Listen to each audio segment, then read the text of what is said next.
my dear friends. A very happy Independence Day to all.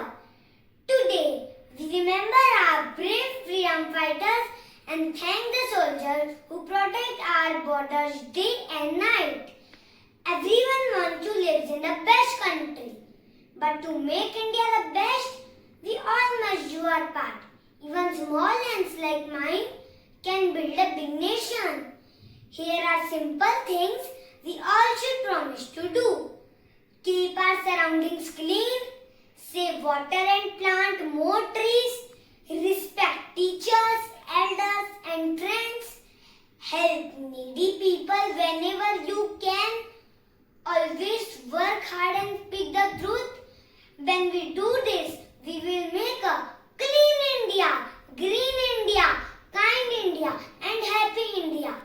Let us all work together to make our India strong, happy and great. And remember friends, our flag is our pride. We should always treat it with love and respect and never throw it on the ground. Jai Hind, Bharat Mata ki Jai.